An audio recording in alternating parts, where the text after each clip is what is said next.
જય શ્રી કૃષ્ણ, જય દ્વારકાધીશ. ઉષાસ કિચનમાં તમારું સ્વાગત છે. આજે આપણે બનાવી ડુંગળીનું શાક.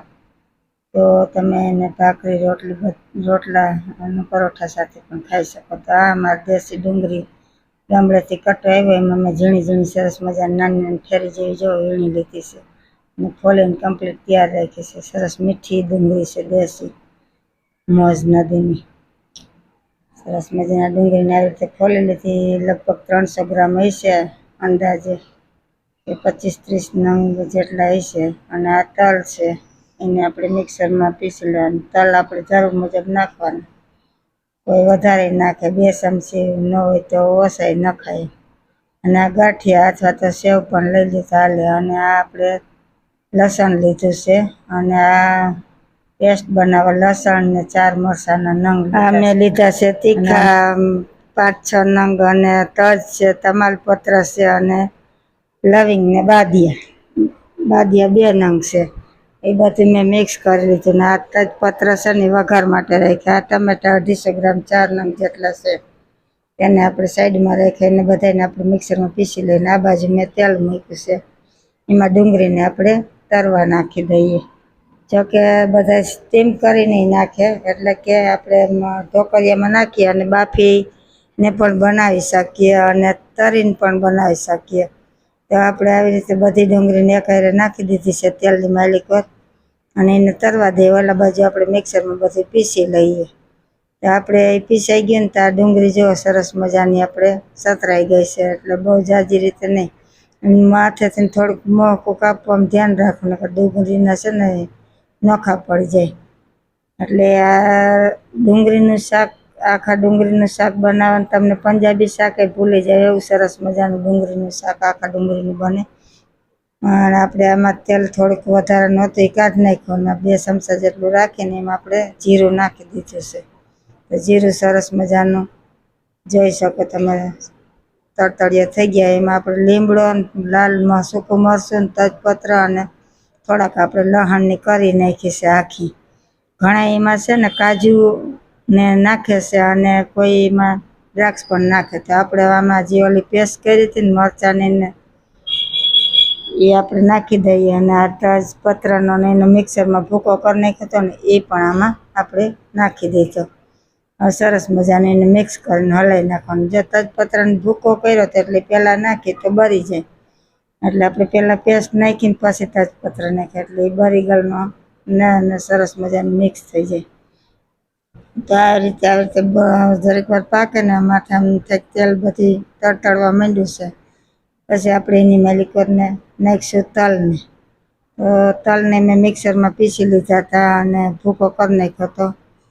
બધું ટૂંકમાં મિક્સરમાં પીસી નાખવાનું, એટલે મિક્સરમાં પીસીને નાખી દીધું. અને આ સરસ મજાના તલને ઘડીક વાર ખદખદવા દીધા. એ સરસ ફૂટી ગયા ને એટલે આપણે એમાં નાખી દીધા ટમેટાની ગ્રેવી કરી હતી. ટમેટાની ગ્રેવી નાખી અને સરસ મજાનું હલાવી લઈએ. પછી એને આપણે થોડીક વાર એને પણ પાકવા દઈએ. તો તમે જોઈ શકો છો એને સરસ મજાના બુળબુળિયા બોલવા માંડ્યા અને તેલ છૂટું પડવા માંડ્યું. હવે પાછળથી નાખવાની એમાં આપણે સ્વાદ અનુસાર નમક. તો મેં આમાં 1.5 ચમચી જેટલું નમક નાખું છું અત્યારે. અને હળદર નાખવાની. અને હિંગ છે ને પહેલાં નાખીને તો બળી ગળી લાગે, એટલે મેં અટાણ પાછી સપટી કે હિંગ પણ નાખું છું પાછળથી. એટલે અને ધાણા જીરું પાવડર નાખ્યું. એટલે હિંગ પહેલાં નાખીને તો તેલમાં બળી જાય તો સ્વાદ સારો ન લાગે. હવે એને સરસ મજાનું પાછું આપણે મિક્સ કરી દઈએ. એકસાથે આમ હલાવીને સરસ એક સરખું થઈ જાય.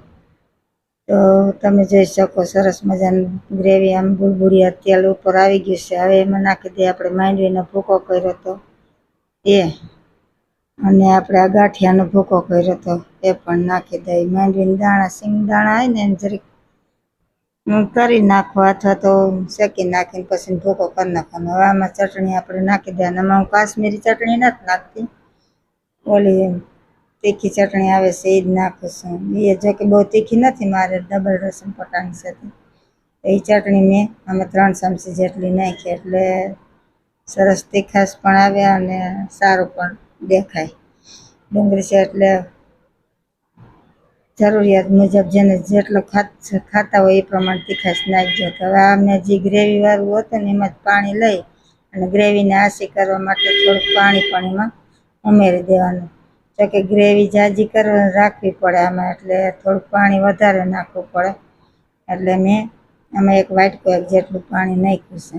હવે એને આપણે પાછું સળવા દઈએ, અને એ પહેલાં આપણે એમાં હાચના નાખી દઈએ જે વરિયાળીનો પાવડર બનાવ્યો હતો તે.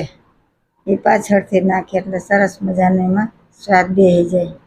તો વરિયાળીનો પાવડર નાખી અને આવી રીતે હલાવી, અને આવી રીતે જો આવી આછી થવી જોઈએ ગ્રેવી. એટલે સળશે ને તો એકદમ ઘાટી થઈ જાય ગ્રેવી. એટલે પછી ને આપણે સળવા દઈએ બરોબર ગ્રેવીને. હવે એ બુડબુડિયા બોલવા માંડે ને તો એમાં ડુંગળી તરેલી હતી ને આપણે નાખી દેવાની. તમે જોઈ શકો સરસ મજાની ડુંગળીને આપણે એમાં ઉમેરી દીધી. હવે એને પાછું આપણે થોડીક મિનિટ માટે આપણે સળવા દઈએ સરસ મજાનું, ત્યાં સુધી ગ્રેવીમાં ઘાટી થઈ જાય. તમે જો આમાં તેલ આખું શાકમાં નોખું પડી ગયું, સરસ લાલ ચટાકાદાર દેખાવા માંડ્યું અને ઘાટી દેખાવા માંડ્યું શાક, એટલે આપણું શાક બની ગયું છે. તો તમે પણ આવું શાક બનાવજો. પંજાબી એ ખાતાય તમે ભૂલી જાઓ એવું સરસ મજાનું ડુંગળીનું શાક થાય. તો આપણે આ કાઢી લઈએ અને એમાં માથેથી ધાણા ભાજી ભભરાઈ લઈએ. તો સરસ મજાની ધાણા ભાજી નાખી અને પાછું આપણે મિક્સ કરી અને હવે આપણે ગરમા ગરમ શાકને સર્વ કરી દઈએ. તો તમે પણ હું એ કહું છું એમ ગમે તો શેર, સબસ્ક્રાઈબ, લાઈક, શેર કરજો. અને તમે પણ ઘરે આવી ટ્રાય કરજો. અને ભાખરી હારે, પરોઠા હારે, રોટલા હારે, રોટલી હારે બધા હારે ખાઈ શકો. તો હાલો તમે પણ જમવા. સરસ મજાનું આખી ડુંગળીનું શાક. તો અવનવા વિડીયો જોવા માટે શેર, સબસ્ક્રાઈબ, લાઈક કરજો. જય શ્રી કૃષ્ણ, જય દ્વારકાધીશ.